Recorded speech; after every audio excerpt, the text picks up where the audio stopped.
Arulanandam Richard, குருமாதாந்தியம் George அண்ணாந்தியம், Joseph Selvakumar இயற்கைசாந்தியம், தஸ்மேவிஸ்தார் சகாயமாதாந்தியம், இவர் அனைவரும் வரவேற்பு சார்பாக வருகை போது திருப்பணியை வரவேற்கிறோம்.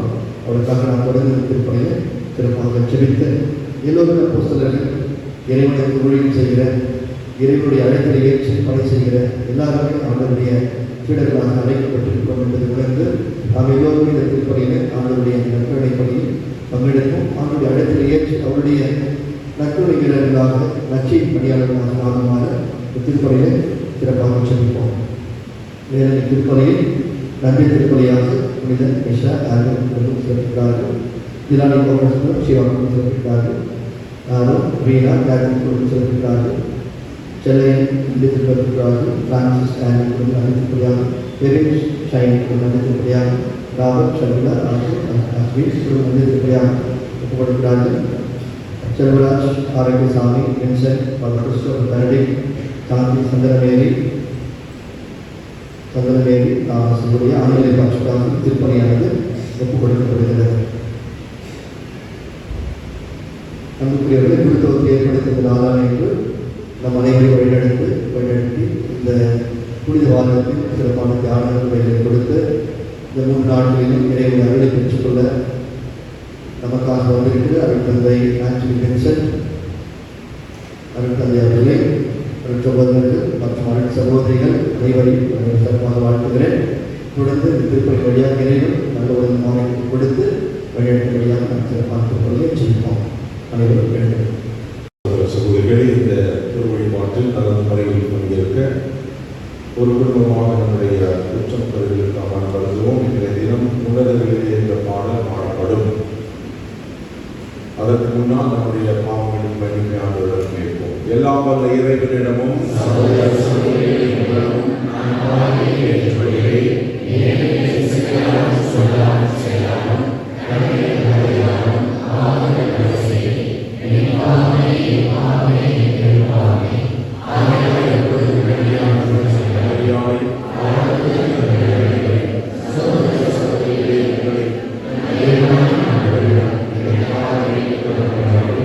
எல்லாம் வல்ல இறைவன் நம் மீது இரக்கம் வைத்து நம் பாவங்களை எல்லாம் மன்னித்து நம்மை முடிவில்லா வாழ்வுக்கு அழைத்து செல்வாராக.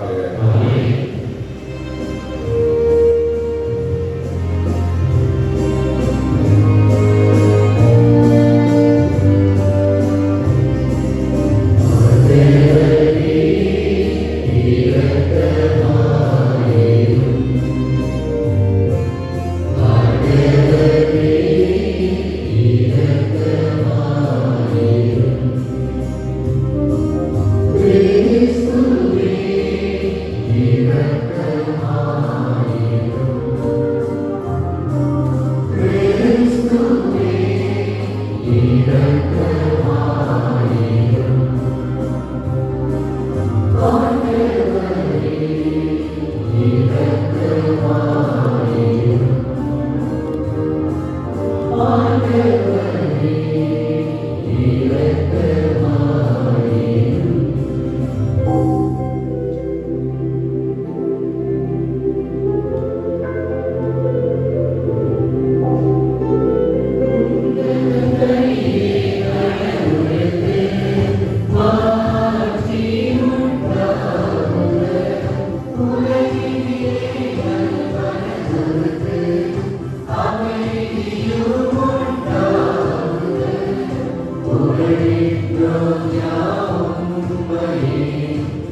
மன்றாடுவோமாக. இறைவாவும் ஒரே திருமகனை தூய ஆவியாரால் அருள் பொழிவு செய்து கிறிஸ்துவுக்காகவும் ஆண்டவருக்காகவும் ஏற்பாடு செய்தீர். நாங்களும் அதை அருள் பொழிவில் பங்கு பெற்று மீட்பின் சாட்சிகளாய் உலகில் திகழ்ந்திட கனிவுடன் அருள் புரிவீராக. உம்மோடு தூய ஆவியாரின் ஒன்றிப்பில் இறைவனாய் என்றென்றும் வாழ்ந்து ஆட்சி செய்கின்ற எங்கள் ஆண்டவரும் உம் திருமகனுமாகிய இயேசு கிறிஸ்து வழியாக உம்மை மன்றாடுகின்றோம்.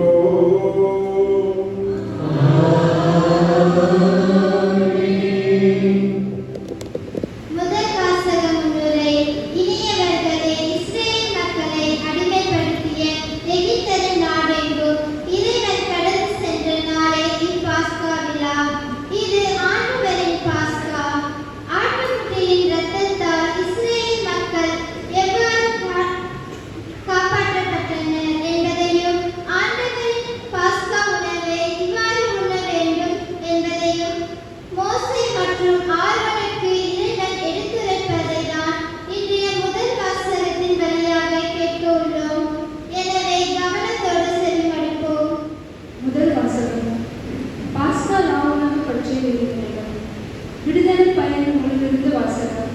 அதிகாரம் 11 இறைவார்த்தைகள் 1-8 வரை மற்றும் 11-14 வரை. எகிப்து நாட்டில் ஆண்டவர் மோசேக்கும் ஆரோனுக்கும் பின்வருமாறு கூறினார். உங்களுக்கு மாணவர்கள் தலையாயது இம்மாதிரி. ஆண்டில் உங்களுக்கு முதல் நாள் கூறுகிறேன். இஸ்ரேல் மக்கள் கூட்டமைப்பு முழுவதற்கும் நீங்கள் அறிவீர்கள்.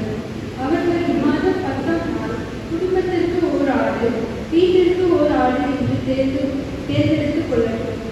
ஓர் ஆட்டினை உண்ண ஒரு வீட்டில் போதிய ஆட்கள் இல்லை. முன்போது எண்ணிக்கைக்கும் முன்னும் அளவிற்கும் ஏற்ப அண்டை வீட்டாரை சேர்த்துக் கொள்ளும். ஆடு குறைபாடற்றதாக கிடாயாக 1 வயது குட்டியாக இருக்க வேண்டும். தேர்ந்தெடுப்பது வெள்ளாடாகவும் செம்மறியாடாகவும் இருக்கலாம். இம்மாதம் 14ஆம் நாள் வரை அதை வைத்து பேசுகிறார். அந்நாள் மாலை மங்கும் வேளையில் இஸ்ரேல் மக்கள் கூட்டமைப்பின் அனைத்து சபையும் அதை வெட்ட வேண்டும். ரத்தத்தில் சிறிதளவு எடுத்து உள்ளும் வீடுகளில் 2 கதவு நிலைகளிலும் மேல் சட்டத்திற்கும் பூச வேண்டும். இறைச்சியை அந்த இரவிலேயே உண்ண வேண்டும். நெருப்பில் அதனை வாட்டி குடிப்பற்ற அப்பத்தோடு கசப்பு கீரையோடு உண்ண வேண்டும். நீங்கள் அதனை முன்னும் முறையாவது இடையில் பச்சை கட்டி கால்களில் காலடி அணிந்து கையில் தோல் பிடித்து விரைவாக உண்ணுங்கள். இது ஆண்டவரின் பாஸ்கா. ஏனெனில் நான் இன்றிரவிலேயே எகிப்து நாடுக்குள் கடந்து சென்றேன். எகிப்து நாட்டில் மனிதன் தோன்றி விலங்கு வரை அதனை ஆண்பால் தலைப்பிறப்பையும் சாகடிப்பேன். எகிப்தின் தெய்வங்கள் அனைத்தின் மேலும் நான் தீர்ப்பிடுவேன். நானே ஆண்டவர். ரத்தம் நீங்கள் இருக்கும் வீடுகளில் உங்களுக்கு அடையாளமாக இருக்கும். நான் இரத்தத்தை கண்டு உங்களை கடந்து செல்வேன். எகிப்து நாட்டில் நான் அவர்களை சாகடிக்கும் போது கொல்லும் கொள்ளை நோய் எதுவும் உங்கள் மேல் வராது. இந்நாள் உங்களுக்கு ஒரு நினைவு நாளாக இருக்கும். இதனை ஆண்டவரின் விழாவாக நீங்கள் தலைமுறை தோறும் கொண்டாடுங்கள். இந்த விழா உங்களுக்கு நிலையான நியமமாக இருப்பதாக. இது ஆண்டவர் வருவதற்காக.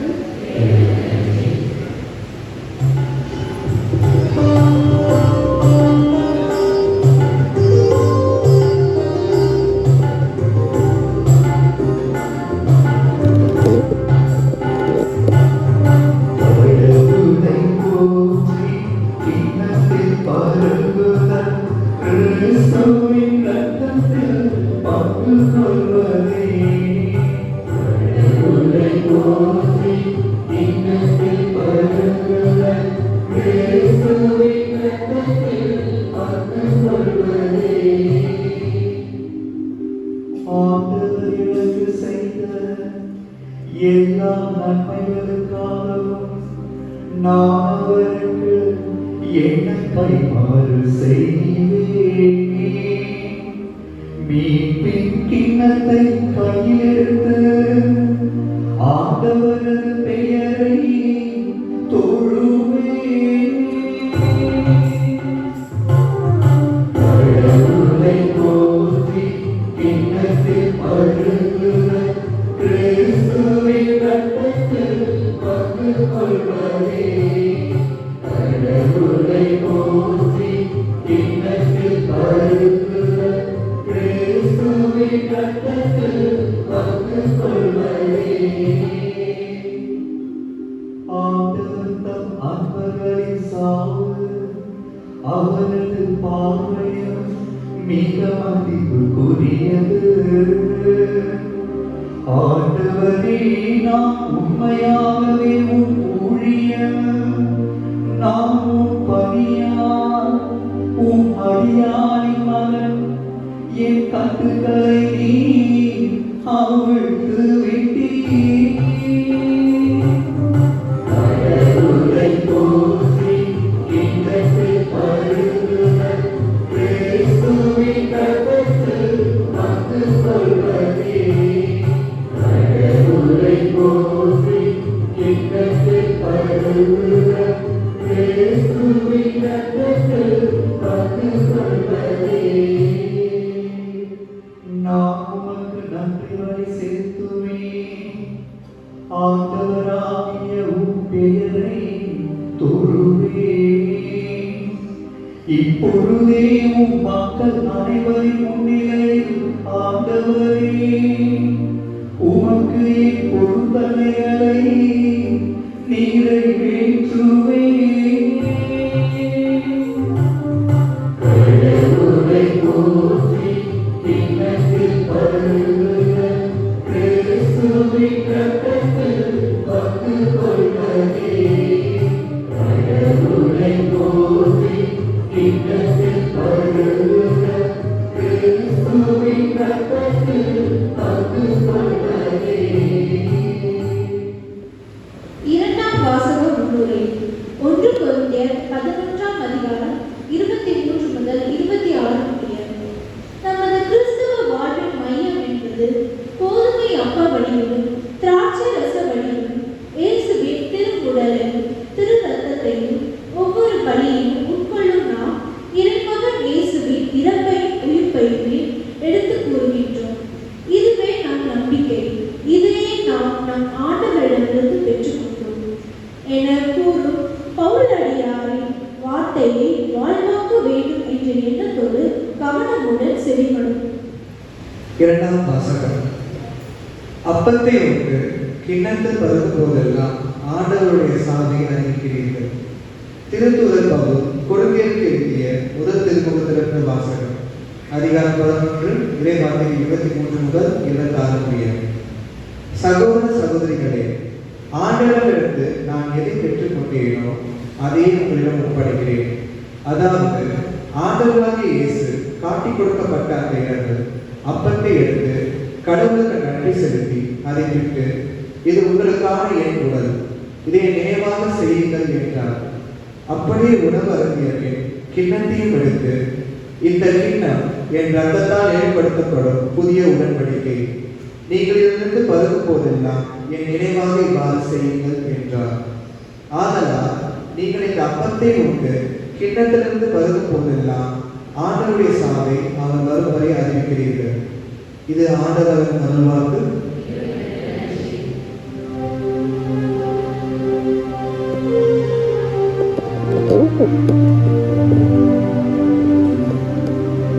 ஒருவர் மற்றவரிடம் அன்பு செலுத்துங்கள் என்னும் புதிய கட்டளையை நான் உங்களுக்கு கொடுக்கிறேன்.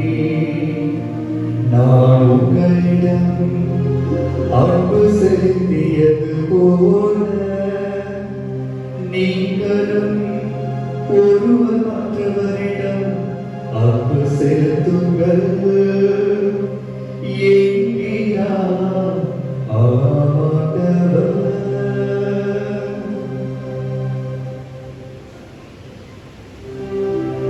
ஆண்டவரோடு இருப்பாராக.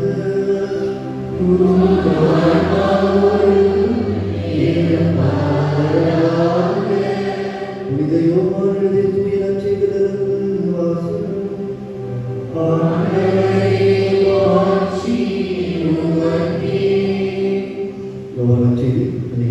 13 வாக்கியம் 1 முதல் 15 படி.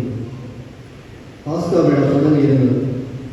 தாம் இவ்வுலகத்தை விட்டு தந்தையிடம் செல்வதற்கான நேரம் வந்துவிட்டது என்பதை இயேசு அறிந்திருந்தார். உலகில் வாழ்ந்த தமக்குரியவர் மேல் அன்பு கொண்டிருந்தவர் அவர்கள் மேல் இறுதி வரையில் அன்பு செலுத்தினார். இயேசுவை காட்டிக் கொடுக்கும் எண்ணத்தை அளவை சீமோனின் மகனாகிய யூதாஸ் காரியத்தின் உள்ளத்தில் எழச் செய்திருந்தது. இரவு உணவு வேளையில் தந்தை அனைத்தையும் தன் கையில் ஒப்படைத்துள்ளார் என்பதை தாம் கடவுளிலிருந்து வந்தது போல் அவரிடமே திரும்பி செல்ல வேண்டும் என்பதையும் அறிந்தவராக இயேசு தந்தையிலிருந்து எழுந்து தன் மேலுடையை கழற்றி வைத்துவிட்டு ஒரு துண்டை எடுத்து இடுப்பில் கட்டிக்கொண்டார். பின்னர் ஒரு குவளையில் தண்ணீர் எடுத்து சீடர்களுடைய காலடிகளை கழுவி இடுப்பில் கட்டியிருந்த துண்டால் துடைக்கத் தொடங்கினார். சீமோன் பேருடன் இயேசு வந்தபோது அவர், ஆண்டவரே, நீரா என் காலடிகளை கழுவப் போகிறேன் என்று கேட்டார். இயேசு மறுமொழியாக, நான் செய்வது இன்னதென்று இப்பொழுது உனக்கு புரியாது, பின்னரே புரிந்து கொள்வாய் என்றார். பேதுரு அவரிடம், நீர் என் காலடிகளை கழுவ விடவே மாட்டேன் என்றார். இயேசு அவரை பார்த்து, நான் உன் காலடிகளை கழுவாவிட்டால் என்னோடு உனக்கு பங்கு இல்லை என்றார். அப்போது சீமோன் பேதுரு, அப்படியான ஆண்டவரே, என் காலடிகளை மட்டுமல்ல, என் கைகளையும் தலையையும் கூட கழுவும் என்றார். இயேசு அவரிடம், குளித்து விட்டவர் தன் காலடிகளை மட்டும் கழுவினால் போதும், அவர் தூய்மையாகிவிடுவார். நீங்கள் தூய்மையாக இருக்கிறீர்கள், ஆனால் அனைவரும் தூய்மையாக இல்லை என்றார். நம்மை காட்டிக் கொடுக்கக்கூடியவன் என்று அவர் ஏற்கனவே தெரிந்திருந்தது. எனவேதான் உங்கள் அனைவரும் தூய்மையாக இல்லை என்றார். அவர்களுடைய காலடிகளை கழுவியது. இயேசு தம் மேலுடையை அணிந்து கொண்டு மீண்டும் பந்தியில் அமர்ந்து அவர்களுக்கு கூறியது, நான் உங்களுக்கு செய்தது என்னவென்று உங்களுக்கு புரிந்ததா? நீங்கள் என்னை போதகர் என்று ஆண்டவரிடம் அழைக்கிறீர்கள். நீங்கள் அவ்வாறு கூப்பிடுவது முறையே. நான் போதகர் தான், ஆண்டவர் தான். ஆகவே ஆண்டவர் போதகமான நான் உங்கள் காலடிகளை கழுவினேன் என்றால் நீங்கள் ஒருவர் மற்றவருடைய காலடிகளை கழுவ கடமைப்பட்டிருக்கிறீர்கள். நான் செய்தது போல நீங்களும் செய்யுமாறு நான் உங்களுக்கு முன்மாதிரி காட்டினேன் என்றார். ஆண்டவரின் அருள்வாக்கு. இயேசுவின் அன்புக்குரிய சகோதர சகோதரிகளே,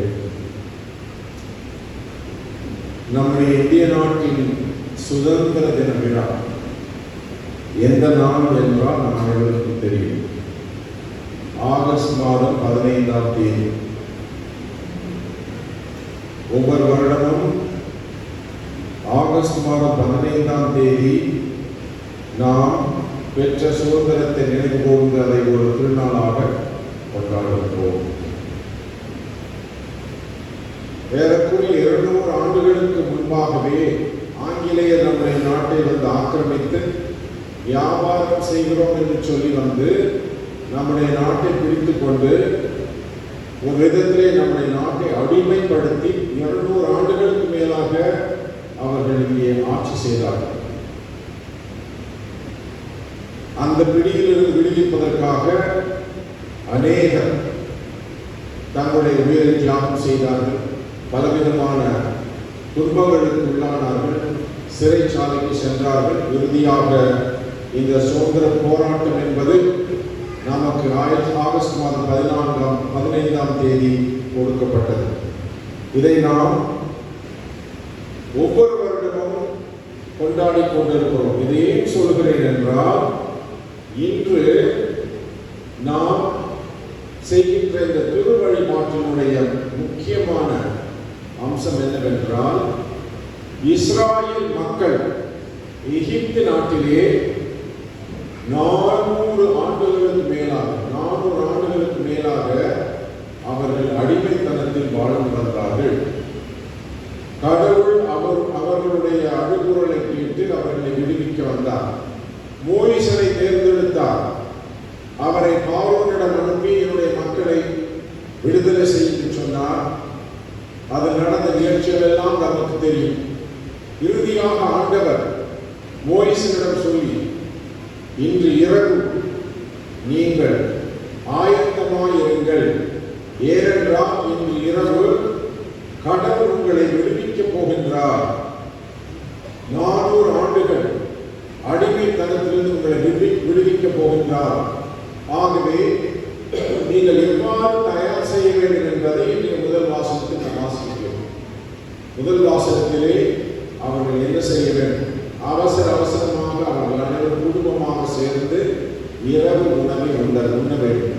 புளியாத அப்பத்தால் செய்யப்பட்ட அப்பத்தையும் கசப்பான இலையும் அவர்கள் சாப்பிட்டு அவர்கள் இரவு நேரத்திலே தயாராக இருக்க வேண்டும். ஏனென்றால் அங்கு இரவு ஆண்டவர் இவர்களை எகிப்திலிருந்து விடுதலை செய்து அவர்களை சொந்த நாட்டுக்கு கொண்டு போகிறார்.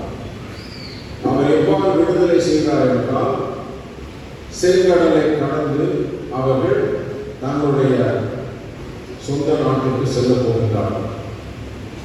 அடிமைத்தனத்திலிருந்து விடுதலை பெற்று செங்கடலை கடந்து கடவுள் கொடுத்த தன்னுடைய சொந்த நாட்டிற்கு செல்ல போகின்றார்கள்.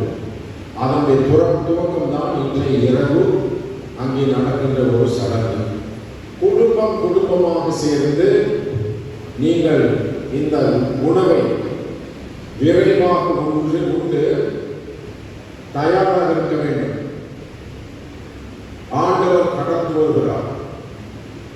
ஒவ்வொரு வீடுகளிலும் கடந்து வந்து எகிப்தியர்களை அவர் நிர்மூலமாக்குகின்றார். இஸ்ராயல் மக்களை அங்கிருந்து விடுதலை செய்கிறார்.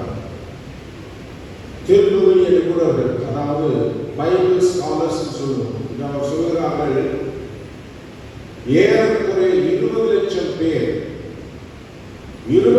பேர் அன்று இரவு அங்கிருந்து விடுதலை செய்யப்பட்டு செங்கடலை கடந்து சென்றார்கள் என்று சொல்கிறார்.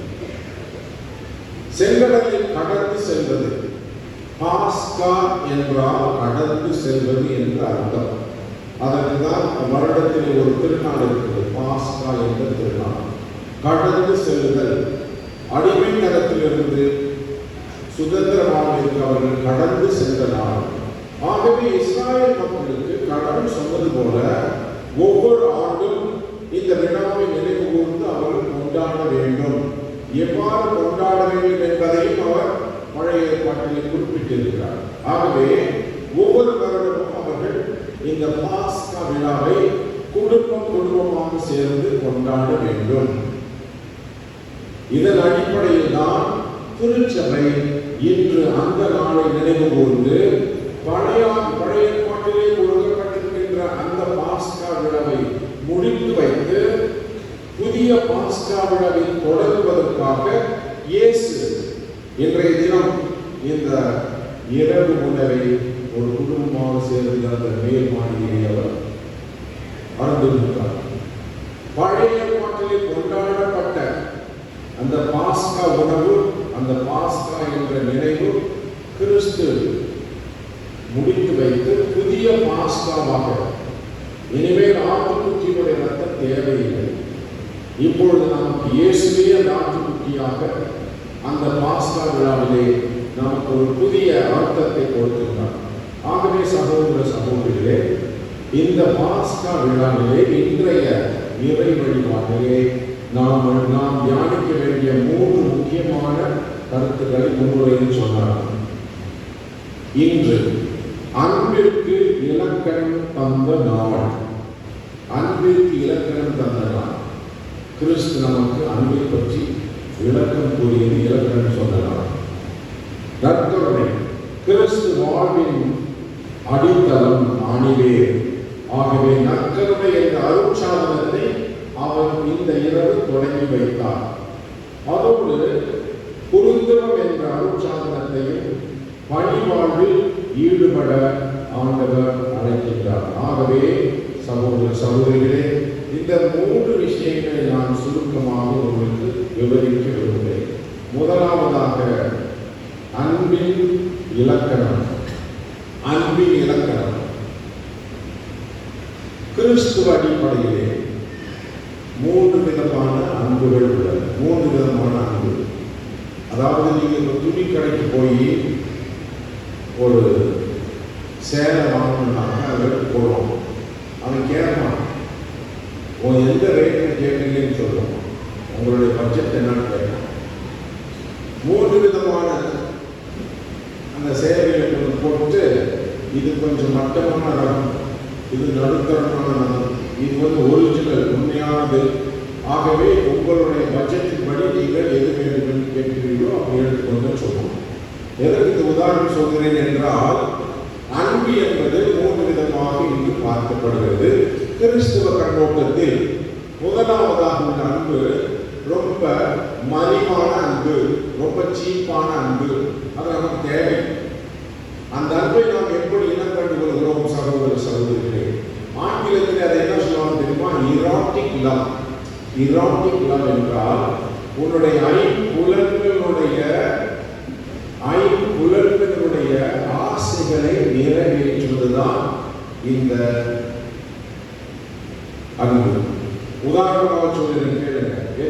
உதாரணம் சொன்னாதான் உங்களுக்கு புரியும். ஐம்புலன்களை இச்சிக்கின்ற ஐம்புலன்களின் ஆசைகள். முதலாவதாக கண்களால் பெரும் இன்பம். கண்களால் பெரும் இன்பம் என்ன தெரியுமா? சினிமா பார்க்கறது, டிவி பார்க்கறது, இதெல்லாம் அந்த கண்களுக்கு நாம் கொடுக்கின்ற ஒரு விருந்து. காதுகளால் பெரும் இன்பம் அது என்னவென்றால் அருமையான இசையை கேட்பது, அல்லது சொற்பொழிவை கேட்பது, பிரசங்கத்தை கேட்பது, இறைவார்த்தை கேட்பது. வாய் நாவால் பெறுகின்ற இன்பம் என்னவென்றால் நல்லா உண்பது, குடிப்பது, புகைப்பிடிப்பது. இதெல்லாமே வாயினாலும் நாவினாலும் நம்ம வரக்கூடிய இச்சைகள். உணர்வினுடைய இச்சைகள் எவ்வாறு நிறைவு செய்கிறோம்? உடல் உறவு, செக்ஷுவல் பிளஷர் சொல்லுவாங்க, அதை அனுபவிப்பது ஆகுது. அப்புறம் நறுமணம், நல்ல என்ன சொல்லுவாங்க, நுகர்வது, நறுமணங்களை சுமந்தது, மூக்குல அருமையான வாசனை செஞ்சு. இப்ப நான் சொல்றது என்னன்னா, அவருடைய ஐம்புலன்களுடைய இச்சைகளை பூர்த்தி செய்வது, நிவர்த்தி செய்வது அந்த சீப்பான அன்பு, இந்த மிக தரக்குறைவான அன்பு. இது நமக்கு தேவை இருக்கணும், இல்லைன்னா சாப்பிட முடியாது, பார்க்க முடியாது. இது உண்மைதான். இதை அடுத்து இன்னொரு மேலான ஒரு அன்பு இருக்கிறது. அதை ஆங்கிலத்தில் சொல்லுவாங்க ஃபீலியல் லவ். ஃபீலியல் லவ் என்றால்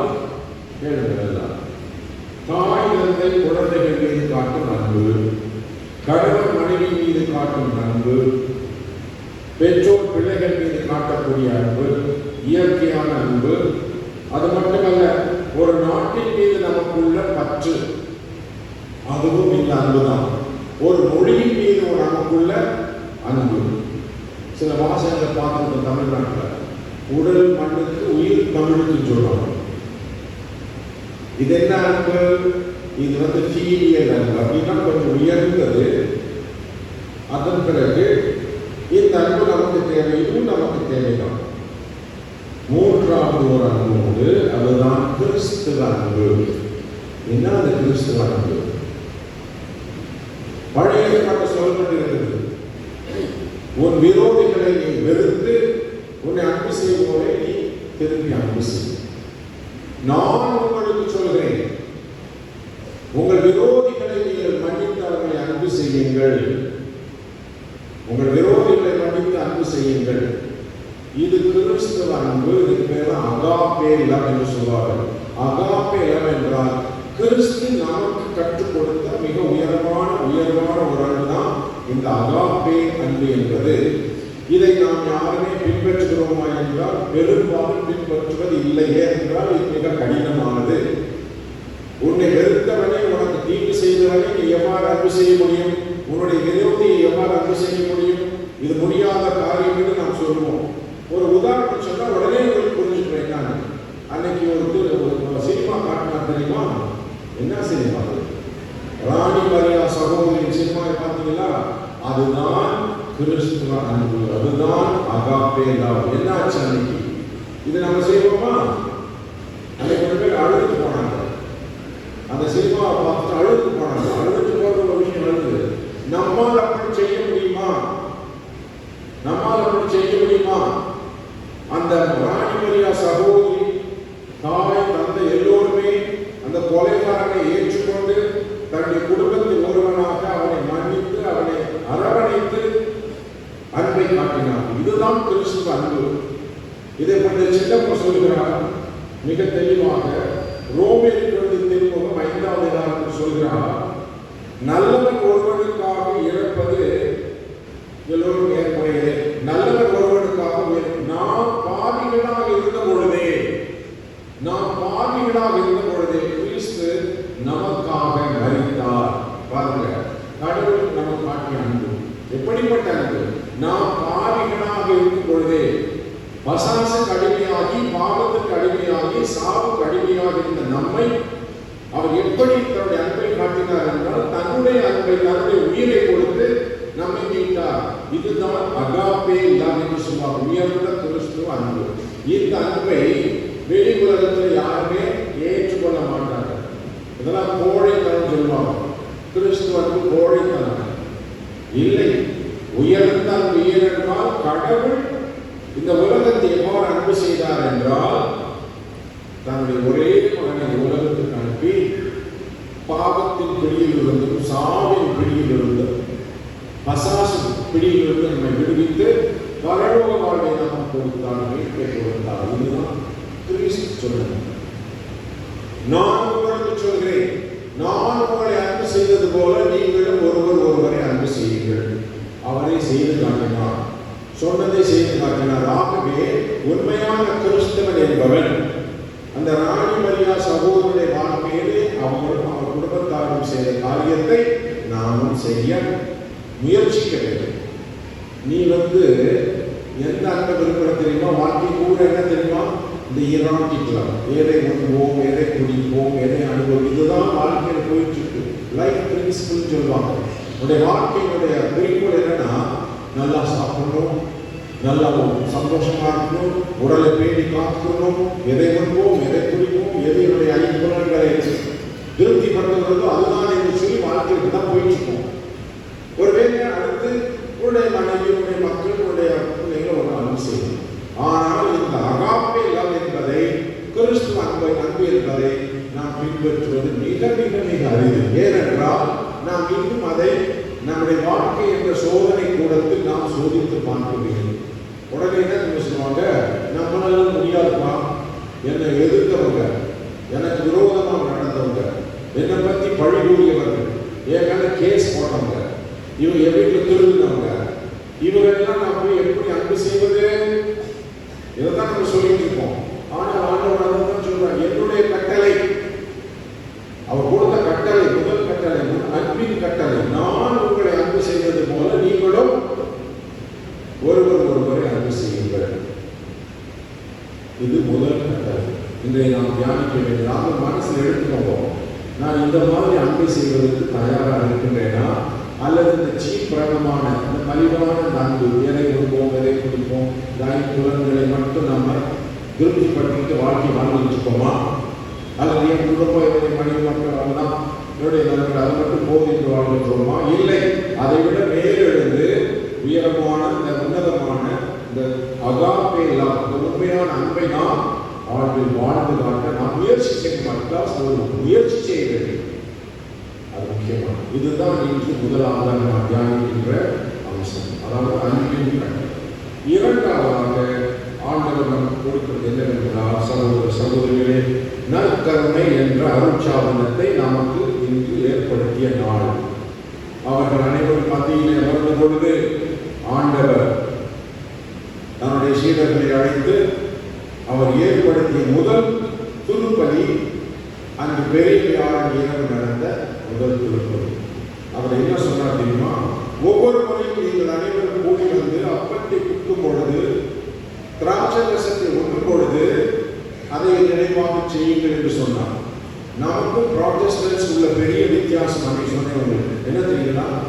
கத்தோலிக்க கிறிஸ்தவர்கள் ஆண்டவர் சொன்ன இந்த விவரத்தை மனதில் கொண்டு அன்று பெரிய வியாழன் கிழமை துவங்கி இன்று வரை கத்தோலிக்க திருச்சபை மிக பிரமாணிக்கமாக இந்த நற்கருணை என்ற அருட்சாதனத்தை கொண்டாடி கொண்டிருக்கிறது. உங்களுக்கு ஒரு விஷயம் தெரியுமா? உலகம் முழுவதும் ஒவ்வொரு நாளும் 5 லட்சம் திருப்பலிகள் நிறைவேற்றப்படுகின்றன. எத்தனை லட்சம்? 5 லட்சம் திருப்பலி உலகம் முழுவதும் கொண்டாடப்படுகிறது என்றால் 24 மணி நேரமும் உலகத்தில் ஏதோ ஒரு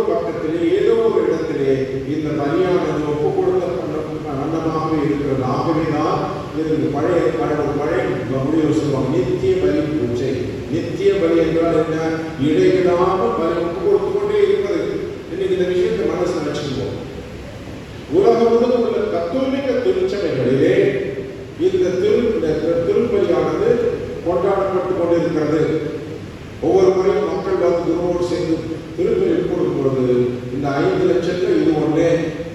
அதெல்லாம் என்ன தெரியுமா அர்த்தம்? ஒவ்வொரு மணி நேரமும், ஒவ்வொரு நிமிடமும், ஒவ்வொரு மணித்துளியும் உலகத்தில் எங்கோ ஒரு இடத்துல இந்த திருப்பலி நடக்கிறது. அதனால என்ன ஆகுது தெரியுமா? இன்று இந்த உலகத்திலே மக்கள் செய்த பாவங்களை எல்லாம் இயேசு இந்த திருப்பலியிலே மன்னிக்கின்றார். இன்றைய தினம் எல்லா பாவங்களும் திருப்பலியிலே மன்னிக்கப்படுகின்றன. இது நான் என்னுடைய விசுவாசம், உங்களுடைய விசுவாசம். ஆகவேதான் நாம் திருப்பலி வரும்பொழுது இந்த விசுவாசத்தோடு வர வேண்டும். ஆண்டவர் இயேசு ஒவ்வொரு நாளும் தந்தையிடம் மன்றாடி நமக்காக பரிந்து பேசி இந்த உலகத்தை காப்பாற்றுவதற்காக இந்த திருப்பலியிலே தன்னுடைய ரத்தத்தை சிந்து உலக மக்கள் செய்த பாவங்கள் எல்லாவற்றையும் கடவுளுக்கு கொடுத்து அவர் நாம் என்ன செய்கிறார் என்றால் அவரோடு ஒப்புரவாக்குகின்றார். ஒப்புரவாக்கும் பணி என்பது இந்த திருப்பலி பணியாக நடைபெறுகிறது. இந்த ப்ராட்டஸ்டன்ட் சகோதரர்கள் நாங்க வருவோம், அவங்க நற்கை மீது அவர்களுக்கு நம்பிக்கை இல்லை. கத்தோலிக்க திருச்சபையில் மட்டும்தான் இந்த நம்பிக்கை. என்ன? திருப்பலியின் பொழுது அந்த அப்பமானது ஆண்டவருடைய உடலாக மாறுகிறது, திராட்சை ரசமானது ஆண்டவருடைய ரத்தமாக மாறுகிறது. உயிருள்ள கடவுள் இதில் ஏற்றுவர்கள் நாம் விசுவசிக்கிறோம், நம்புகின்றோம். இது நம்முடைய விசுவாசம். ஆனால் அந்த ப்ராட்டஸ்டன்ட் சபை என்ன சொல்ல தெரியுமா? அதெல்லாம் ஒன்றும் கிடையாது. ஆண்டவர் என்ன சொன்னார் தெரியுமா? இது என் நினைவாக செய்யுங்கள். It's a memorial service. Memorial service என்ன அர்த்தம்? நினைவாக செய்ய சொன்னார். அன்னைக்கு முடிஞ்சு போயிடுச்சு. இப்ப நாங்க என்ன செய்யறோம்னாக்க ஒரு சில சபைகள்ல மாதத்துக்கு ஒரு முறை மெமோரியல் சர்வீஸ் சொல்லி செய்வாங்க. The mainline churches not the stricter group. Mainline churches மாசத்துக்கு ஒரு முறை கூப்பிட்டு ஒரு அனிமல் ஈஸ்டர் சமயத்துல எல்லாரும் சின்ன சின்ன கப்பல ரசம் கொடுப்பாங்க. ரசம் கொடுக்கிறது அதெல்லாம் பார்த்துருப்பீங்க. The mainline churches அது என்ன தெரியுமா? நினைவாக செய்வது. ஆனால் அது ஆண்டவருடைய ரத்தத்திற்கு தான் ஆண்டவருக்கு இல்லாமல் நம்பிக்கை கிடையாது. இதை புரிஞ்சுக்குவோம். நேற்றைய தினம் உங்களுக்கு நான் விவரிச்சு சொன்னேன். ப்ராட்டஸ்டன்ட் சொல்லி விசுவாசத்துக்கு நம்முடைய விசுவாசத்துக்கு மிகப்பெரிய வித்தியாசம் என்று சொல்லணும். ஆகவே இந்த நற்கருணை திருச்சபையினுடைய இதய துடிப்பு. 2ஆம் வத்திக்கான் சொல்கிறது, The Eucharist is the heart of the church. திருச்சபையின் இதய துடிப்பு எது? இந்த நற்கருணை தான். இங்கே மட்டும்தான் திருச்சபையில் வழிபாடு நடக்கிறது. ஆவியும் உண்மையிலும் திருப்பிடத்தில் நடக்கக்கூடிய இந்த நற்கருணை தான் உண்மையான வழிபாடு. மற்றதெல்லாம் வழிபாடு கிடையாது. மற்றதெல்லாம் நன்றி மன்றான்னு சொல்லுவோம், அதெல்லாம் பண்ணுவோம். ஒரே ஒரு இடத்துல தான் உண்மையான வழிபாடு. ஆவியும் உண்மையிலும் கல்வாரியில் நடந்த அதே பலியானது திருப்பலி நடைபெறுகிறது. ஆகவே ஒவ்வொரு முறை திருப்பலி கொண்டாடும் பொழுது ஆண்டவருடைய திருவுடலும் திருரத்தம் நமக்கு பணமாக கொடுக்கப்படுகிறது. நாம் இப்பொழுது புதிய இஸ்ராயல் மக்கள் இந்த குடும்பமாக சேர்ந்து இந்த திருப்பலியை பங்கேற்போம். நம்மளே ஒரு சிலர் பார்த்தீங்கன்னா அனுதினமும் பூசைக்கு நம்ம வாங்குவோம். ஒரு சிலர் ஞாயிற்றுக்கிழமை ஒரு நாள் மட்டும் வருவாங்க. ஒரு சிலர் பார்த்தீங்கன்னா இந்த பெரிய வீட்டுல அந்த திருநாள் நிற்கிறோம். திருநாள் பேசுவாங்க, அதை நேரத்தில் வாங்க மாட்டாங்க. சரி, அவங்க விசுவாசத்தை பொறுத்து. ஆனால் திருச்சபை, தாய் திருச்சபை மிக மிக பிரமாணிக்கமாக இந்த காரியத்தை செய்து கொண்டே இருக்கிறது.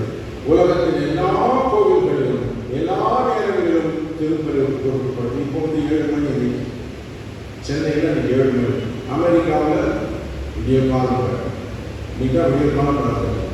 12 மணி நேரம் வித்தியாசம். அங்கு கோவிலில் பூசை கொண்டாடுவாங்க. இவ்வாறு ஒவ்வொரு இடத்திலும் இந்த திருப்பலியானது கொண்டாடப்பட்டுள்ளது. இது உயிருள்ள விசுவாசம். சகோதர சகோதரிகளே, அன்னை தெரேசா உயிரோடு இருக்கும் பொழுது அவரை சந்திப்பதற்காக நான் கல்கத்தாவுக்கு போயிருந்தேன். அவங்களோடு சேர்ந்து உட்காந்து பேசுறதுக்கு 1 மணி நேரம் கொடுத்தாங்க. அன்னை தெரேசா பேசும்போது அவங்க பேசினாங்க, Father, we have 500 tabernacles அப்படின்னா. I said, Mother, I don't understand what you say. என்ன சொல்றீங்க புரியல அப்படின்னு. 500 tabernacles அப்படின்னா என்ன அர்த்தம்? உலகம் முழுவதும் என்னுடைய சகோதரிகள் 500 கம்யூனிட்டியில் இருக்காங்க. உலகம் முழுவதும் 500 கம்யூனிட்டியில டபர்னாக்கல் என்றால் இந்த திருப்பேழை, இந்த திருப்படத்துக்கு அதாவது திடீர்னு திருப்பேழை ஷீ மென்ஷன். அவங்க சொல்றது என்ன தெரியுமா? 500 டபர்னாக்கல்ஸ் சொல்றாங்க. பிளஸ் பண்ணிக்கலாம். அது மட்டுமல்ல, அந்த தாய் சொல்ற வார்த்தை என்ன தெரியுமா? பல வருடங்களுக்கு முன்னால ரஷ்யாவில் ஒரு பூகம்பம் ஏற்பட்டது. அந்த பூகம்பத்திலே பல பேர் இறந்து போனாங்க. ரஷ்யாவிலிருந்து அவங்களுக்கு அழைப்பு வந்தது. மதர் தெரேசா, கல்கத்தாவில் mother Teresa, please come to our country and help the victims of it. இது பலியானவர்களை வந்து நீங்க உதவி காப்பாற்றுன்னு சொல்லும் பொழுது மதர் தெரேசா ரஷ்யன் கவர்மெண்ட் சொன்ன ஒரு கண்டிஷன் தெரியுமா? நான் 5 சகோதரிகளை அங்கே அனுப்புகிறேன், உங்க நாட்டுக்கு அனுப்புகிறேன். எதற்கு? உதவி செய்வதற்கு அனுப்புகிறேன், ஒரு கம்யூனிட்டி ஏற்படுத்த வேண்டும். ஆனால் 5 சகோதரிகளோடு சேர்ந்து ஒரு குருவானவரையும் நான் அனுப்புவேன். அந்த குருவானவருக்கு நீங்கள் வீசா கொடுக்க வேண்டும், பெர்மிஷன் கொடுக்க வேண்டும் என்று சொன்னார். உடனே அவர் என்ன சொன்னார்னா, ஓகே, நோ ப்ராப்ளம், எங்களுக்கு வேண்டியது சகோதரிகளுக்கு வேலை செய்யும். ஏன் மதர் தெரேசா சொன்னாங்க? ஏன் சொன்னாங்க அப்படின்னா, மதர் தெரேசா சொன்னது என்னுடைய கம்யூனிட்டி சகோதரிகளுக்கு ஒவ்வொரு நாளும் திருப்பதி நிறைவேற்றப்பட வேண்டும், அதற்கு ஒரு குருவானவர் வேண்டும், என்னுடைய சகோதரர்கள் ஒவ்வொரு நாளும் திருவுருவை உணர வேண்டும் அப்படின்னு சொல்லி கம்யூனிஸ்ட்காரங்க போய் இதை சொல்லி அவங்க ஏற்படுத்தினாங்க. அப்படின்னா என்ன அர்த்தம் தெரியுமா? மதர் தெரேசா எங்கெல்லாம் இருக்கிறார்களோ, எந்த நாட்டில் இருந்தாலும் சரி, அந்த கம்யூனிட்டியிலே தவறாமல் திவ்ய நாட்களும் இருக்கும். அங்கு குருவானவர் இருப்பார், ஒவ்வொரு நாள் திருப்பலி ஆற்றுவார். சனிக்கிழமை அந்த சகோதரிகளுக்கு அவர் பாவம் செஞ்சிருந்தான்னு கேட்பார். இது அவங்களுடைய கண்டிஷன். அப்படின்னா அந்த உயிருள்ள அந்த விசுவாசத்தை பாருங்கள். மதர் தெரேசா இந்த சென்னையில் டெல்லியில் இருக்கும்போது ஜவஹர்லால் நேரு பிரதமராக இருக்கிறார். மதர் தெரேசா பார்க்கறதுக்கு போறார் பிரதமர். அவர் போகும்போது நிறைய பார்த்துருக்கு, நிறைய செக்யூரிட்டி போலீஸாக வருவாங்க. அவர் வந்து அவங்க வீட்டுக்கு முன்னால் ஒரு காரில் இறந்தார். மதர் தெரேசா வெளியே வந்தாங்க. வெளியே வந்து பிரதம மந்திரி அழைக்கிறாங்க, கை கும்பிட்டு வாங்க வீட்டுக்கு வாங்கன்னு சொல்லி. அவர் பின்னால் வராது. இந்த நெருங்கு இருக்கார் பாருங்க, அவருக்கு கடவுள் நம்பிக்கை இல்லை, அக்னாஸ்டிக், கடவுள் நம்பிக்கை இல்லை. இந்த அம்மா என்ன பண்ணாங்க தெரியுமா? இவர் வாங்கி கூச்சிட்டு சொல்லி உள்ள கூட்டு போய் அந்த அந்த மடத்தில் இருக்கக்கூடிய ஒரு சாப்பல், சின்ன சிற்றாலயம் இருக்கிறதுக்கு அந்த சிற்றாலயத்துக்கு கூட்டி கொண்டு போய் திவ்ய நற்கனை சுற்றி காட்டி, Jesus is here, he is the head of the family. பாத்தீங்களா? இதுதான் உயிருள்ள விசுவாசம். இயேசு இருக்கிறார், அவர் தான் இந்த இல்லத்தின் தலைவர் என்று தன்னுடைய விசுவாசத்தை ஒரு பிரதம மந்திரிக்கு புகழ்கிறவர். நம்முடைய விசுவாசம் திவ்ய நற்கனை மீது உள்ள விசுவாசம் உயிருள்ள விசுவாசமாக இருக்க வேண்டும். திவ்ய நற்கனையை நாம் பங்கு கொள்ளும் பொழுது மிக பக்தியோடு விசுவாசத்தோடு நான் இதில் பங்கேற்க வேண்டும். திவ்ய நற்கனை ஏற்படுத்திய நாள் இந்த நாள். இந்த நாளை நாம் கொண்டாடுகின்றோம் சகோதர சகோதரி. முதலாவது அன்பின் கட்டளை, இரண்டாவது நற்கருணை ஏற்படுத்தியது, மூன்றாவது குருத்துவத்தை ஏற்படுத்தியது. குருக்கள் இவ்வாறு இருக்க வேண்டும். நான் குருவாகிய நான் உங்களுடைய பாதங்களை கழுவியது போல நீங்களும் ஒருவருடைய பாதங்களில் சேவை செய்ய வேண்டும். குருத்துவம் என்றால் சேவை செய்வது. ஆகவே இன்றும் அவர் குருக்களை அழைத்துக் கொண்டு வருகின்றார். நம்ம சகோதர சகோதரிகளே, இன்னைக்கு உலக அளவிலும் முக்கியமாக அமெரிக்கா, ஐரோப்பிய நாடுகளிலே பஞ்சம் ஏற்பட்டிருக்கிறது. என்ன பஞ்சம் தெரியுமா? குருக்கள் பஞ்சம். என்ன பஞ்சம்? குருக்கள் பஞ்சம். Scarcity of priest. குருக்கள் பஞ்சம். ஐரோப்பிய நாடுகள், கத்தோலிக்க நாடுகள் சொல்கிறோமே, இத்தாலி, ஜெர்மனி, பிரான்ஸ், ஸ்பெயின், இதெல்லாம் கத்தோலிக்க நாடுகள். ஆனால் இன்று அங்கே குருக்கள் பணி செய்வதற்கு இல்லை. வெளிநாடுகளிலிருந்து குருக்கள் வந்து அங்கே பணி செய்கிறார்கள். இந்திய நாட்டிலிருந்து நிறைய பேர் அந்த அமெரிக்க நாடுகள் கேள்விப்பட்டிருக்கீங்க. மாணவர்கள் சபை சேர்ந்தவர் அமெரிக்காவில் இருக்காங்க, கனடாவில் இருக்கிறாரு. அதில் என்ன அர்த்தம்? குருக்களுக்கு பஞ்சம் ஏற்பட்டு விட்டது. இந்த குருக்கள் எங்கிருந்து வருகிறார்கள்? இந்த குருக்கள் எங்கிருந்து வருகிறார்கள்? நல்ல குடும்பங்களில் இருந்து அவர்கள் வருகிறார்கள். நல்ல கிறிஸ்துவ குடும்பங்களில் இருந்து குருக்கள் வருகிறார்கள். இன்று ஐரோப்பாவிலும் அமெரிக்காவிலும் மற்ற நாடுகளிலும் உள்ள பஞ்சம் இன்னும் கொஞ்ச காலத்திலே இந்தியாவிலும் இருக்க போகிறது. இந்தியாவில் இன்னைக்கு தேவடைகள் என்பது மிக குறைவாகிவிட்டது. குருமடங்கள் காலியாக உள்ளது. கன்னியர் மடங்கள் இன்று காலியாக உள்ளது. இன்னைக்கு அழைப்பு மிக குறைவாக இருக்கு. ஏன் தெரியுமா? உங்களை மாதிரி ஆளுங்க, ஆனால் உங்களை குறைசோட நினைக்காதீங்க. உங்களை மாதிரி பரவாயில்லையே இருக்குது. மகனை படிக்க வச்சோன்னா மகளை படிக்க வச்சோன்னா அமெரிக்கா வந்தது, ஐடி பண்ணியிருக்கோம், அமெரிக்கன் கம்பெனி, ஜெர்மன் கம்பெனி சொல்லி அனுப்பிச்சு விட்டுறீங்க. அதில் தப்பு இல்லை. நீ எப்படி நல்லா படிக்க வெளிநாட்டில் போய் சம்பாதிக்கணும், எப்படி எவ்வளோ படிக்க வச்சு அப்படி படிக்க சொல்லணும். கரெக்ட், அதை பற்றி தப்பு. எத்தனை சகோதரர்கள் குரு, அதாவது எத்தனை குடும்பங்கள் ஏன் பிள்ளை நான் பெற்ற பிள்ளைகளை ஒன்றாவது ஒரு குருவாக மாற வேண்டும் என்று விருப்பப்படுறான். நான் பெற்ற மகன் துறவர வாழ்க்கையில் சேர்ந்து இறைப்பணி செய்ய வேண்டும் என்று நம்ம பிள்ளை ஆர்வம் இருக்கிறார்.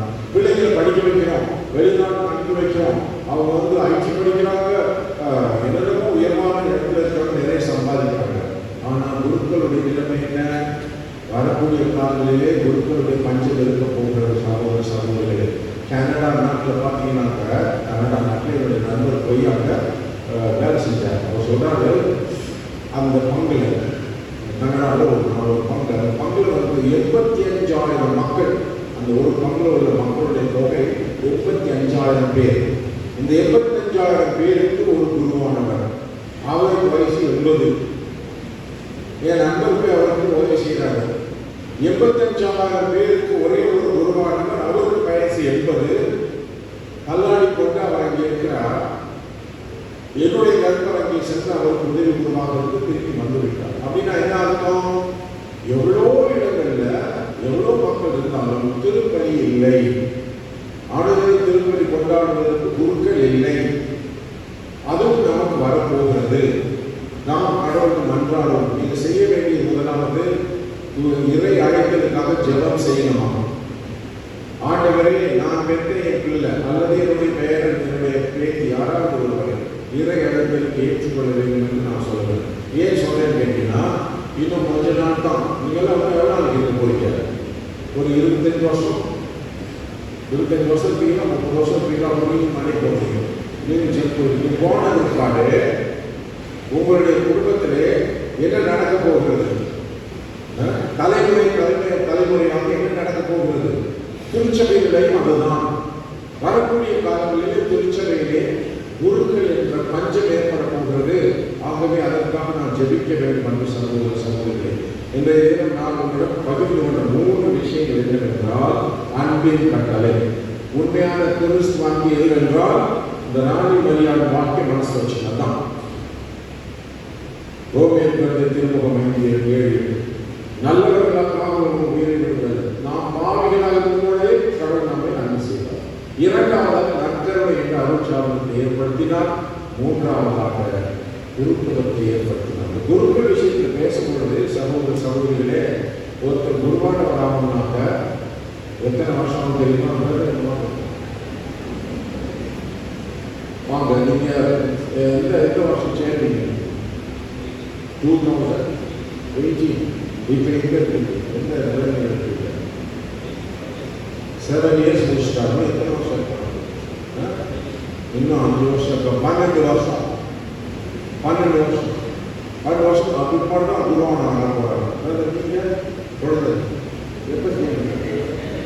2019 சரிங்களா? இன்னும் எத்தனை வருஷம் இருக்கு குருவான? 12 years. இன்னும் 12 வருஷம் இருக்கு அவர் குருப்பட்ட வருவது. அப்படின்னா என்ன சொல்ல தெரியுமா? கத்தோலிக்க திருச்சபையிலே ஒரு நபர் குருவாக வேண்டும் என்றால் ஏறக்குறைய 12 to 14 ஆண்டுகள் அவர் பயிற்சி பெற வேண்டும். அவர் பயிற்சி பெற்று கற்ற பிறகுதான் அவர் குருவாக திருநிலைப்படுத்தப்படுகிறார். ஏற்கனவே சொல்லி பாருங்க, ப்ராட்டஸ்டன்ஸ் அப்படின்னு ஒரு கூப்பிடுவாங்க. 6 மாசம் போய் பைபிள் படிச்சுட்டான்னு சொல்லிட்டு பைபிள் போய் போடுறாங்க. அவருக்கு மாஸ்டர் ஆகிட்டார். கத்தோலிக்க திருச்சபையில் உள்ள வழிமுறைகள், அந்த சட்டத்திட்டங்கள் எல்லாம் நாம என்னைக்குமே புரிஞ்சுக்கணும். ஒரு குருவானவர் உருவாக்குவது என்றால் அவ்வளவு கடினம். நாளைய தினம் பெரிய வெள்ளிக்கிழமையா? என்ன தேதி? அது யார் சொல்லுங்க? என்ன சொல்லுங்க? நாளைய தினம் உங்கள் தந்தை கிளமெண்ட் அவருடைய குருப்பட்ட நாள். அவருடைய குருப்பட்ட நாள் 20 வருஷம் முடிஞ்சிச்சு. நீ காலையில் டிஸ்கஸ் பண்ணிட்டு 20 வருஷம் முடிஞ்சிச்சு. 21 வருஷத்துல கால் எடுத்துருக்காரு. எனக்கு 22ஆம் தேதி குருப்பட்டா 47ஆம் வருஷத்துல போறேன். ஒரு குருப்பட்டம் வீட்டு 47ஆம் வருஷத்துல போறேன். அப்படின்னா என்ன, எங்களுக்கு பெருமை இல்லை, உறவாக எங்கள் ஆண்டவர் வந்து பயன்படுத்திட்டு இருக்கிறார். எனக்கு அவருடைய கருவியாக நான் வாழ்ந்து கொண்டிருக்கிறோம். அதனால தான் சம்பவம் காதல் சொன்னது, 4 வருஷத்துல நீங்கள் சில்வர் ஜூப்ளி கொண்டாடுவீங்கனால எங்களுக்கு தான் கூப்பிடுங்க, நான் வருவேன் உங்களுடைய சில்வர் ஜூப்ளி கொண்டாடுவேன். இன்றைய நாளிலே நீங்கள் ஜெபிக்க வேண்டும். யாருக்காக ஜெபிக்கிறோம்? எல்லா பொருட்களுக்காக ஜெபிக்கிறோம். புத்த வாழ்வு என்பது மிக மிக கடினமானது. எவ்வளவோ சவால்கள், எவ்வளவோ கஷ்டங்கள், துன்பங்கள். உங்களுக்கு தெரியுமா? இன்னும் தெரியல. வேறொன்றாக நம்ம பார்க்கிறோம். அவங்க சாமியார்களுக்கு என்ன அருமையான வாழ்க்கை வாழலாம்னு சொல்லி சிலுவை இருக்கிறது. நீங்கள் ஜெபிக்க வேண்டும். எங்கள் குடும்பங்களெல்லாம் விட்டு விட்டு நாங்கள் வந்து இங்கே வேலை செய்யணும் அப்படின்னா எங்களுக்கு ஒரே ஒரு குடும்பம் நீங்க தான். எங்களுக்கு ஒரு குடும்பமாக இருக்கிறது. இந்த குடும்பத்திற்காக தான் நாங்கள் எங்களுடைய வாழ்க்கையை அர்ப்பணிக்கின்றோம். ஆக நீங்கள் செய்ய வேண்டியது என்ன செய்ய வேண்டும்? செய்ய வேண்டியது குருக்களுக்காக ஜெபம். செய்யக்கூடாது தெரியுமா? புரணி பேசாத. யாரை பத்தி? சாமியாரை பத்தி புரணி பேசக்கூடாது. இது எல்லாம் சர்வசாதாரணமாக இருக்கிற வார்த்தை. ஞாயிற்றுக்கிழமை பூசைக்கு வருவீங்க. பூசைக்கு ஞானம் வச்சா இன்னைக்கு பெரிய சங்கம் வச்சாரு, கலசியமாக வந்திருக்காரு. இன்னைக்கு அவசரமாக பெற்று வந்திருக்காரு இருக்குது. அப்புறம் சொல்லுவாங்க, பாதனைக்கு தயார் பண்ணாத தெரியல, ஏதோ ஒன்று சொல்லிட்டு போயிருக்காருன்னு சொல்லி புரணி பேசுவது ரொம்ப சர்வசாதாரணம். இந்த சாமியார் அந்த சாமியார் சொல்லி இது பிசாசே வேலை. ஒரு குருவானவரை பற்றி நீ புறம் கூறினால் அல்லது ஒரு குருவானவரை பற்றி நீ புரணி பேசினால் அது பாவம். போய் பாவம் செய்யறது அதே வார்த்தை சொல்லணும். சாமி நான் மன்னிக்கிறேன், குருவானவரை பற்றி இழிவா பேசணும். நம்மளே பேசினா வெளியே இருக்கவங்க எப்படி பேச மாட்டாங்க? காரணம் தூத்துவாங்க. வேண்டாம். நாம் செய்ய வேண்டியது எங்களுக்காக ஜெபம் செய்வீங்களா?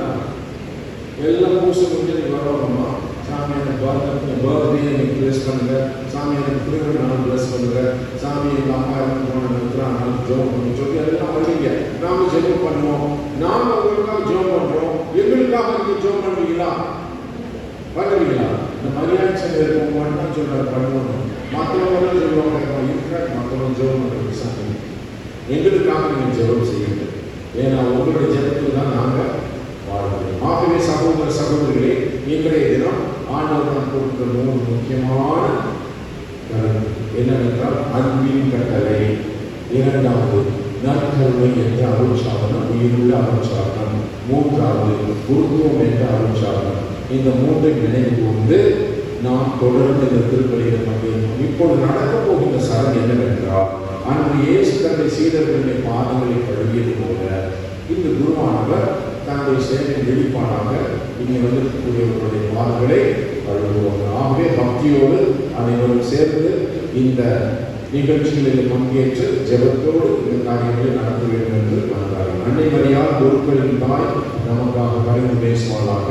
ஆமென். தந்தை, மகன், தூய ஆவியாரின் பெயராலே. பாதம் கழுவும் சடங்கு. பாதம் கழுவுதல் என்பது யூத மக்களின் வழக்கப்படி வீட்டு தலைவர் பணி நிமித்தம் வெளியே சென்று வீடு திரும்பும் போது அடிமை தன் தலைவனின் பாதங்களை கழுவுவது வழக்கம். அடிமை தலைவன் என்ற பாகுபாடுகளை உடைத்தெறிந்திட இயேசு அடிமை மேற்கொண்ட பணியை தேர்ந்தெடுக்கிறார்.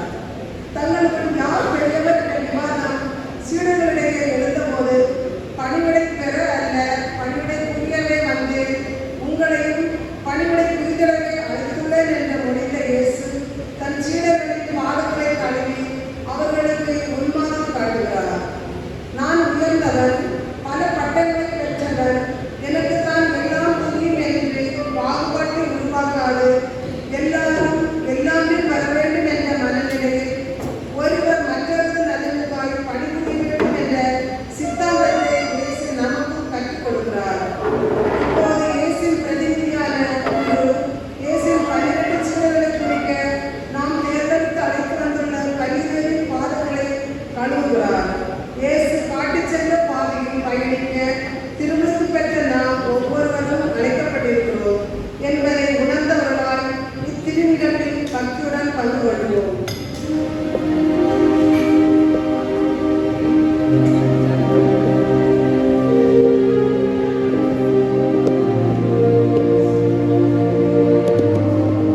ஆண்டவரே, நீரின் பாவங்களை கழுவுவது அதற்கு இயேசு நான் பாவங்களை கழுவ வேண்டும். உனக்கு என்னோடு பங்கில்லை என்றார். சீமோன் ராயப்பரிடம் அவர் வரவே, ராயப்பர் அவரை நோக்கி சொன்னது, ஆண்டவரே, நீரோ என் பாதங்களை கழுவுவது அதற்கு இயேசு நான் உன் பாதங்களை கழுவ வேண்டும். உனக்கு என்னோடு பங்கில்லை என்றார். ஆண்டவரே, நீரோ என் பாதங்களை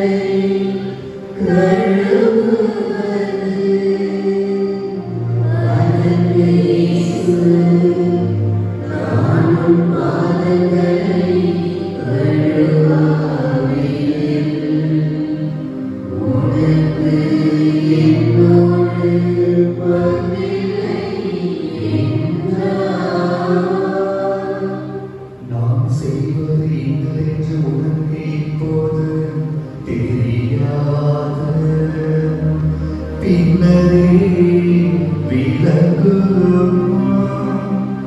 ஆண்டவரே, நீரோ என் பாதங்களை கழுவுவது அதற்கு இயேசு நான் உன் பாதங்களை கழுவ வேண்டும். உனக்கு என்னோடு பங்கில்லை என்றார்.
அன்புடன் நீ கொடு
சிறுவர் சிறுமியர் இளைஞர், இளம்பெண்கள் அனைவரையும் பாதம் சமர்ப்பிக்கின்றோம். உம் வழியை பின்பற்றி பணி செய்ய அழைப்போம். உம்முடைய அன்பு பொருளுக்கு செவி கொடுக்க அவர்களின் உள்ளங்களை பக்குவப்படுத்துவோம். என் பங்கில் உம்முடைய அழைப்பை பெருகி உம் பணி செய்யும் நல்ல குருக்களும் கண்ணியர்களும் என் பங்கில் உருவாக அருள் தர வேண்டும் என்று இறைவா மன்றாடுகின்றோம். தாயும் தந்தையுமான இறைவா, எங்கள் பங்கில் உள்ள அனைத்து குடும்பங்களுக்காகவும் இன்றைய நாளை சிறப்பிக்க உதவும் 23ஆம் மண்டல அன்பிய குடும்பங்களுக்காகவும் மன்றாடுகின்றோம். நீரே அனைத்து குடும்பங்களுக்கும் தலைவராக இருந்து வழிநடத்தவும், எங்களின் தேவைகள் ஏற்றங்கள் அனைத்தையும் நிறைவேற்றவும், எங்களின் வாழ்வு முழுவதையும் உமது நலன்களால் நிறைவு செய்ய வேண்டும் என்று இறைவா மன்றாடுகின்றோம்.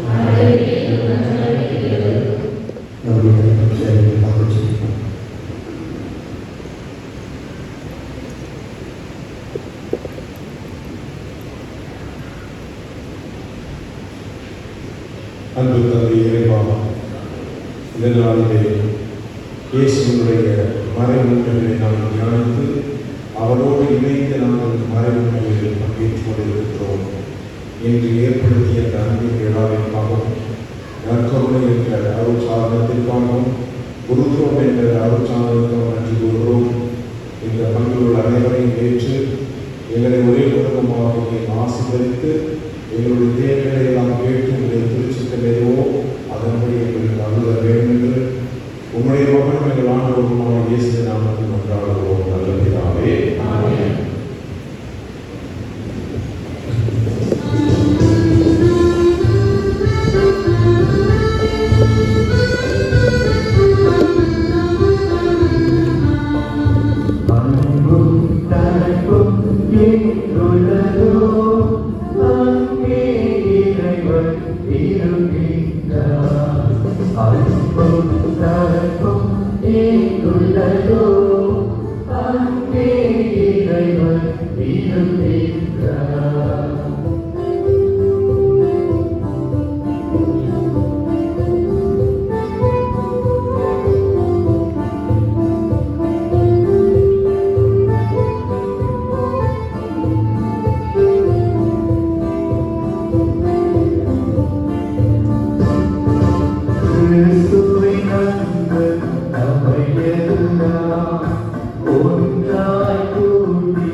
அங்கே இறைவன் இருக்கின்றார்.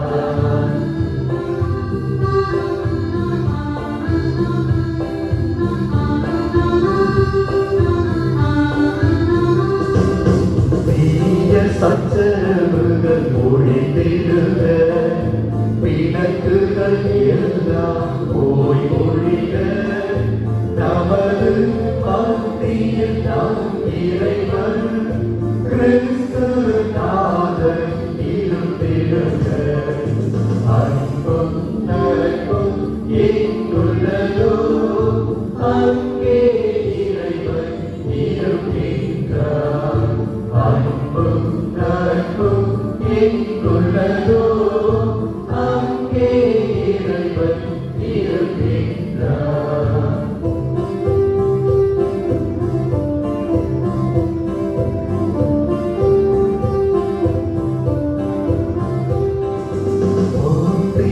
அலையோர் கூட்டத்தில் நாமும் ஒன்றாய் சேர்ந்து மனம் மகிழ்ந்து கிறிஸ்து இறைவானை மகிமை பதனம் காப்போமே.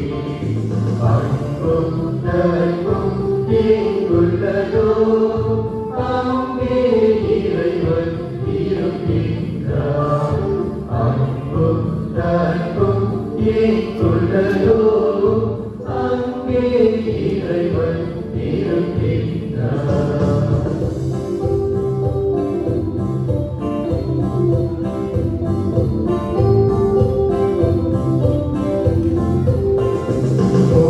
முடிவில்லாமல் என்றென்றும் நித்திய காலம் அனைத்திருக்கும் அளவில்லாத மாற்றுடைய பேரானந்த இருமையா. அன்பும் நட்பும் எங்குள்ளதோ அங்கே இறைவன் இருக்கின்றார். அன்பும் நட்பும் எங்குள்ளதோ அங்கே இறைவன் இருக்கின்றார். சகோதர சகோதரிகளை நாம் ஒப்புக் கொடுத்த இந்த காணிக்கை எல்லாம் வல்ல தந்தை இறைவனுக்கு ஏற்றதாகும்படி ஜெபியுங்கள்.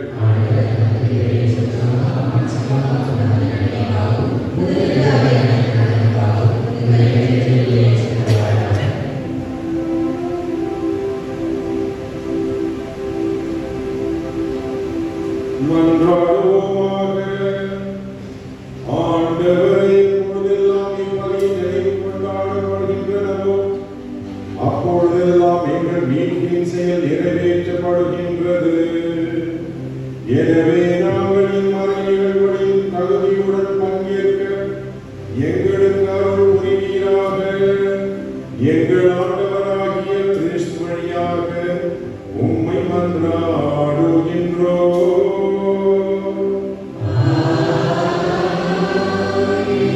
ஆண்டவர் உங்களோடு இருப்பாராக.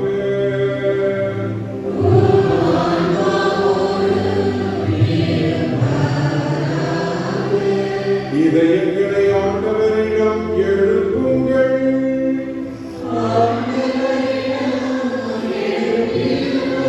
நம் இறைவனாகிய ஆண்டவருக்கு நன்றி கூறுவோம்.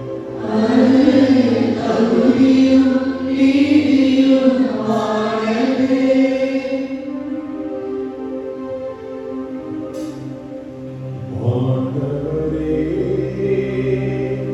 தூயவரான தந்தையே, என்றும் உள்ள எல்லாம் வல்ல இறைவா, எங்கள் ஆண்டவராகிய கிறிஸ்து வழியாக எந்நாளும் எவ்விடத்திலும் நாங்கள் உமக்கு நன்றி செலுத்துவது மெய்யாகவே தகுதியும் நீதியுமாகும். எங்கள் கடமையும் மீட்புக்குரிய செயலுமாகும். என்றும் உள்ள மெய்யான குருவாகிய அவர் நிலையான வழிமுறையை ஏற்படுத்தினார். மீட்பளிக்கும் பணிப்பொருளாக முதல் தம்மையே உமக்கு ஒப்புக் கொடுத்து தம் நினைவாக நாங்களும் பலி செலுத்த வேண்டும் என்று கற்பித்தார். எங்களுக்காக பலியான அவருடைய திருவுடலை உண்ணும் போதெல்லாம் நாங்கள் வலிமை பெறுகின்றோம். அவர் எங்களுக்காக சிந்திய திருரத்தத்தை பகிரும் போதெல்லாம் நாங்கள் கழுவப்பட்டு தூய்மை அடைகின்றோம். ஆகவே வானதூதர் முதன்மை வானதூதரோடும் அரியணையில் அமர்வோர் தலைமை தாங்குவோர் வான்படைகளின் அணிகள் அனைத்தோடும் சேர்ந்து நாங்களும் ஆட்சியை புகழ்ந்து மொழியின்றி பாடுவதாவது.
ஆண்டவரே, நீர் மெய்யாகவே தூயவர். உம்முடைய படைப்புகள் எல்லாம் உம்மை புகழ்வது தகுதி.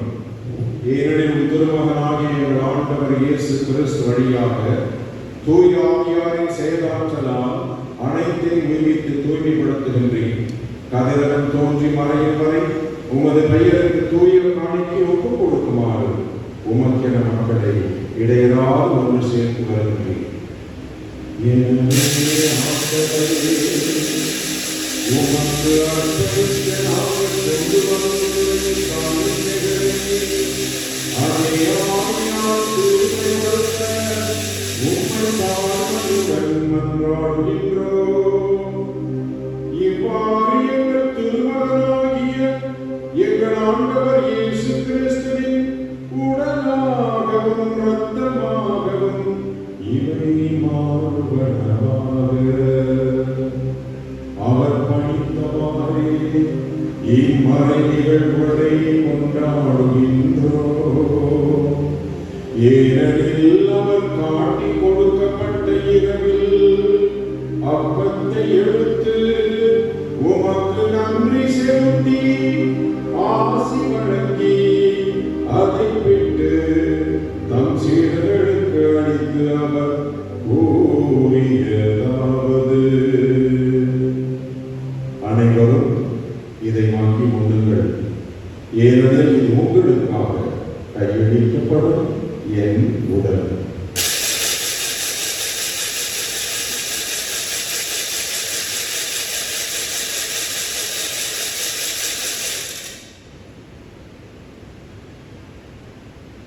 அவ்வண்ணமே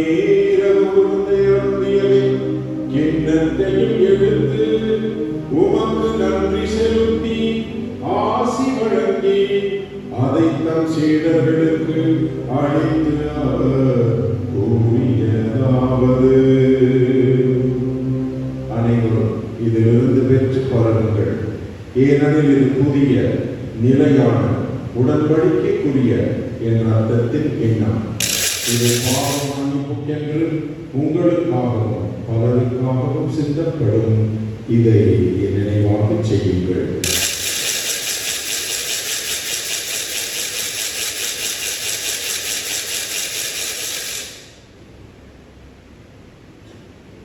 நம்பிக்கையின் மறைபொருள்.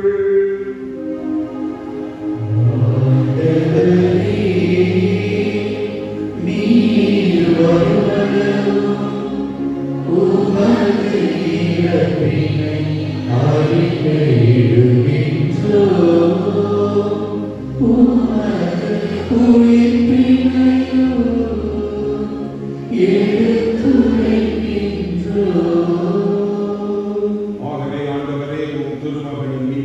பாடுகளையும் வியப்புக்குரிய உயிர்ப்பை விண்ணேற்றத்தையும் நாம் நினைவு கூறுகின்றோம். இவர் மீண்டும் வருவார் எதிர்பார்த்திருக்கும் நாங்கள் இப்புனிதமான உயிருள்ள வழியை நன்றி செலுத்தி உமக்கு ஒப்புக் கொடுக்கின்றோம். உங்கள் திரு அவையின் காணிக்கையை கண்ணோக்கி அவர்களை வேண்டுகின்றோம். இவ்வகையினால் நீர் உலகங்களிய திருவிழமானே இவ்வாறு உடைய திருமகனின் திரு உடல் திரு ரத்தத்தால் ஊட்டம் பெறும் நாங்கள் அவருடைய தூய ஆவியால் நிரப்ப பெற்று கிறிஸ்துவுக்குள் ஒரே உடலும் ஒரே உள்ளமும் உடையவராக விளங்கச் செய்கிறாக. இவரே எங்களை நோக்கியும் காணிக்கையாக்குவாராக. இவ்வாறு வாக்கேற்று கொள்ளப்பட்டவர்களோடு முதலாக உடலுக்கு கண்ணையும் கடலின் தாயமான மரியாதை ஒரு கணவரான புனித யோசேப், புனித திருத்தூதர்கள், மாட்சிமிகு மறை சாட்சியர் மற்ற புனிதர் அனைவரோடும் நாங்களும் உரிமை பெற்று தகுதியுடையவராகவும் ஆக இவர்கள் வேண்டுகிறார் நாங்கள் என்றும் ஒரு உதவியை பெறுவோம் என உறுதியோடு நம்பியிருக்கிறோம். ஆண்டவரே, எங்களை கோடுக்குள்ளாக வைப்பதை உலகத்தெல்லாம் அமைதி தர வேண்டும் என்று சாடுகிறோம். இவ்வுலகில் பயணம் செய்யும் திருவையை சிறப்பாக மடியாளர்கள் திருக்குழந்தை பிரான்சிஸ், எங்கள் பேராய சார்ந்தனை, ஏனைய திருநிலையினர் நமக்கு சொந்தமான மக்கள் அனைவரும் நம்பிக்கையில் அன்பிலும் உறுதி பெற செய்கிறார். ஆண்டவரே, திருப்பதி தலைமையேற்று நடக்கின்ற ஆசிரியர்கள் அடுத்த நிமிஷம் மற்றும் அவருடைய தனிப்பட்ட தேவைகள் நல்ல நாளை கொடுத்து நட்சத்திர சிறப்பு செய்ய ஆசிரியர்களார். ஆனால் நாளை சிறப்பிக்கிற இருக்கும் நம்பிய குடும்பங்களை மண்டலத்தில் பொறுப்பாளர்கள் குடும்பம் அனைத்தும் ஆசிரியர்கள் ஆதரவுடைய அழைத்து முயற்சியுடைய திருவிழா பங்கெடுத்து ஆசை பெற்றுக் கொள்ள வந்திருக்கிற அன்பு சிறப்பு அழைக்கப்பட்டிருக்கிறார். இவர்களையும் மற்றும் அவர்களுடைய இணைந்து அனைவரையும் ஆசிரியர்கள் தொடர்ந்து உபகாரிகளையும் உதவி செய்த அனைத்து நல்ல உணவுகளையும் உங்களுடைய பணியை இணைந்து செயலாற்றிய ஒவ்வொருவரையும் விரைவாக ஆசிரியர்கள் நோயாளிகளுக்காக பல்வேறு தேவைப்படுத்துவதற்காக ஜெபிக்க சில ஒவ்வொருவருக்காக தொடர்ந்து செய்கிறோம். இந்த பங்கையும் குடும்பங்களையும் ஆசீர்வதிக்கிறார். அனைத்து நிகழ்வுகளையும் தேவையையும் சந்திக்கிறார். நீ விரும்பியும் திருமணத்தை குடும்பத்தின் வேண்டுதல் கனிவாய் சரி சாய்க்கிறார். கனிவுள்ள தந்தையை எங்கும் சிறக்கூடிய பிள்ளைகளை கனிவோடு உமோடு சேர்த்துக் கொள்ளும். இறந்த போல் எங்கள் சகோதர சகோதரிகளை உமர் சகோதரர்களாய் வாழ்ந்து கொள்கைக்கு சென்ற அனைவரையும் திருப்பணிகளுக்கு அனைத்து ஆன்மாக்களையும் ஆட்சி கனிவோடு ஏற்றவர். நாங்கள் நமக்கு வந்து சேர்ந்து அவருடன் ஆட்சியாக எட்டு மன்னரை வளைவோட எங்கள் ஆண்டவராக கிறிஸ்து வழியாக எதிர்நோக்கியிருக்கிறோம். அவர் வழியாக உங்களுக்கு எல்லா நன்மைகளையும் வழங்குகின்றோம்.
தீமை அனைத்திலிருந்தும் எங்களை விடுவித்து எங்கள் வாழ்நாளில் சமாதானத்தை கனிவுடன் அருளுமை மன்றாடுகின்றோம். உமது இரக்கத்தின் உதவியால் நாங்கள் பாவத்திலிருந்து எப்போது விடுதலை பெற்று யாவதொரு கலக்கமின்றி நலமாய் இருப்போமாக. நாங்கள் நம்பியிருக்கும் பேரின்ப வாழ்விற்கும் மீட்பராக இயேசு கிறிஸ்து வருகைக்கும் மகிழ்ச்சியுடன் எதிர்பார்த்திருக்கின்றோம். ஆண்டவரே இயேசு கிறிஸ்துவே, சமாதானத்தை உங்களுக்கு விட்டுச் செல்கின்றேன், என் சமாதானத்தை உங்களுக்கு அளிக்கின்றேன் என்று திருத்தூதர்களுக்கு ஒழுங்கீர். எங்கள் பாவங்களை பாராமல் உமது திருவையின் நம்பிக்கையை கண்ணோக்கி உமது திருவுளத்திற்கு ஏற்ப அதற்கு சமாதானத்தை ஒற்றுமை தந்த திருநொல்கிறாக என்றென்று வாழ்ந்து ஆட்சி செய்கின்றவர் நீரே. ஆண்டவருடைய சமாதானம் உங்களோடு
இதோ இறைவனின் செம்மறி நமக்காக தன் உயிரை சிலுவையில் பலி கொடுத்த இந்த செம்மறியாட்டின் திருவிருந்துக்கு அழைக்க பெற்ற நாம் அனைவரும் பேறு பெற்றோர்.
இயேசுவின் பலியும் இறப்பும் உயிர்ப்பும்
இருப்பதை பறிவது பெருகின இன்பம் எதிலும் இல்லையே.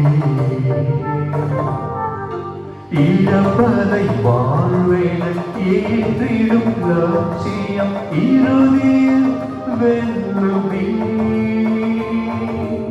இருப்பதை பறிவது பெருகின இன்பம் எதிலும் இல்லையே. இழப்பதை வாழ்வினை ஏற்றிடும் லட்சியம் இறுதியில் வெல்லுமே. வீதியில் வாடும் நீரிய மனங்கள் நீதியில் நிலைத்திடுமே. நீதியில் வாடும் நீரிய மனங்கள் நீதியில் நிலைத்திடுமே. நம்மை இழப்போ பின்பு உயிர்ப்போ, நம்மை இழப்போ பின்பு உயிர்ப்போ.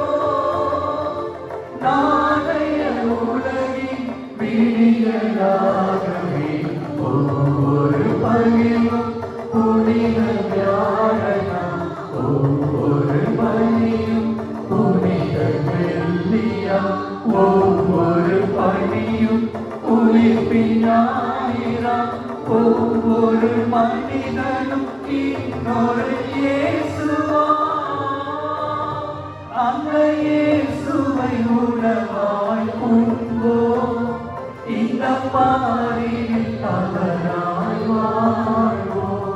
அந்த இயேசுவை உணவாய் உண்போம். இந்த பாரியில் அவர்